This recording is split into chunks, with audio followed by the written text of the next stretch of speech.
një nga malet më të thepisur të Mirditës, ndodhe një nga vendet më famkeqe të diktaturës shqiptare, Spaçi. Një kamp pune, një burg, një ferri vërtet për mira shqiptar që patën guximin të mendonin ndryshe. Në këtë video, do të udhëtojmë në kujtesën e një periudhe të errët, ku fjala liri kushtonte jetë, dhe do të dëgjojmë vetë nga zërat e atyre që përjetuan ferrin me sy. U dënova 8 vjetë. Bana 7 pa pak se më kapi falja 82-shit. Këtu kam punu 7 vjetë në këtë vend që Kerimit që është i lam vendi pllom e gjak. Pas vitit 1968, regjimi komunist shqiptar, në drejtimin e Enver Hoxhës, kishte izoluar vendin nga bota. Në këtë klim shtypjeje totale, lindi një nga institucionet më të tmerrshme të persekutimit, burgu i Spaçit. Ndërtuar fillimisht si kamp pune për shfrytëzimin e minierës së bakrit dhe piritit, Spaçi u kthye shpejt në një strofë torturash për kundërshtarët politik të regjimit. Ata që nuk pranonin diktaturën, ata që kishin guximin të thonin një fjalë kundër partisë, përfundonin këtu. Me 28 prill të vitit 1968, për kampit të Elbasanit, që kanë ndërtu veprën për fabrikën e qementës në Elbasan, atër i kanë pru këtu në burgun e Spaçit, ku një vjet përpara përgatit nga të burgosur ordiner, rrethimi dhe të gjitha. Të burgosurit politik ndaheshin nga ata ordiner dhe vendoseshin në kushtet njerëzore, në një terren të egër malor, ku dimri ishte i acartë dhe vera përvëluese. Jeta në Spaçi ishte një luftë për mbjetesë. Çdo ditë fillonte herët në mëngjes me apelin. Më pas të burgosurit dërgoheshin me dhunë në minier. Punonin në kushte të rënda, me vegla primitive, pa mbrojtje, pa maska kundër gazrave, të rrethuar nga rëra e ndotur me arsenik dhe substanca vdekjeprurse. Një shkelje e vogël mjaftonte për të përfunduar në izolim. Një dhomë e vogël, pa dritare, ku qëndroje vetëm pa ushqim të mjaftueshëm dhe nën presionin e përhershëm psikologjik. Ushqimi ishte mizerabël, një cop bukë thatë, ndonjëherë e mykur, dhe një tas me ujë të ngrohtë që quhej supë. Dhe mbi të gjitha, nuk kishte asnjë shpresë. Familja nuk lejohej të vinte shpesh. Letrat kontrolloheshin, dhe çdo kontakt me botën e jashtme kalonte nëpër filtrat e sigurimit të shtetit. Por edhe në mesin e këtij ferri, liria nuk u shua kurrë plotësisht. Në maj të vitit 1973, ndodhi ajo që regjimi nuk e kishte parashikuar. Revolta e Spaçit.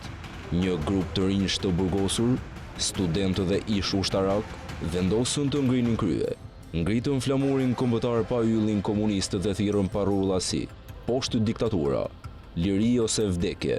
Kjo ishte ndoshta protesta më e guximshme e kryer ndonjëherë brenda një burgu komunist në Europën lindore. Për disa orë, Spaçi u bë simboli i guximit shqiptar, por pas pak, gjithçka u shua me dhunë brutale. Revolta u shtyp nga forcat e sigurimit dhe të burgosurit u izoluan, torturuan dhe një pjesë e tyre u pushkatuan. 4 të rinj u përzgjodhën si shembull për të trembur të tjerët. Qemal Selfo, Pal Zefi, Dervish Bejko dhe Skënder Daja u dënuan me vdekje. U pushkatuan në fshehtësi.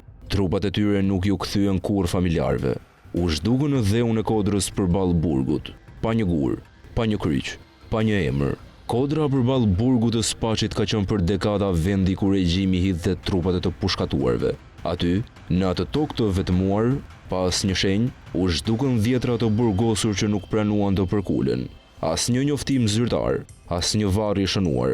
Familjarët pyesnin, kërkonin, luteshin për ndonjë fjalë, një vend për të qartë afërmin e tyre. Por regjimi nuk e lejonte as zërin as lotin.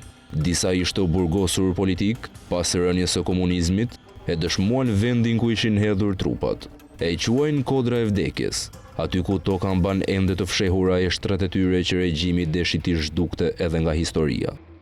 Për të mbjetuar, të dënuarit krijonin në formë të fshehta komunikimi, me rrahje muri, me shënime të fshehura në rrobat e pastrimit, apo me këngë të koduara që mbartnin mesazhe të rezistencës. Disa madje mbanin gjallë identitetin kombëtar përmes letërsisë, përkthimeve, apo mësimit të gjuhëve të huaja fshehurazi. Me rënien e regjimit në fillim të viteve 90, të burgosurit politik u liruan. Shumë prej tyre dolën nga Spaçi pas 10, 15 apo 20 vitesh burg, por plagët nuk u shëruan kurrë. Të shkatëruar fizikisht, të lënë pa mbështetje nga shteti demokratik që u pasua, ata mbetën dëshmitar të gjallë të një kohe të errët. Burgu i Spaçit u braktis, u rënua pjesërisht dhe për shumë vite askush nuk foli për të. Sot, rënojat e Spaçit janë ende atje. Një dëshmi e gjallë që kujton se çfarë ndodhi kur një popull u la pa liri. Ka përpjekje për ta kthyer në muze, në një memorial të denjë për kujtesën kombëtare. Por rruga është e gjatë. Burgu i Spaçit nuk është vetëm një vend fizik, është një simbol. Një kujtesë për ata që vuajtën, një thirrje për të mos harruar. Historia e Spaçit është një plagë që ende dhem, por është një histori që duhet treguar. Jo për të hapur plagë, por për të ndërtuar një të ardhme më të ndershme dhe më njerëzore, sepse pa drejtësi nuk ka paqe.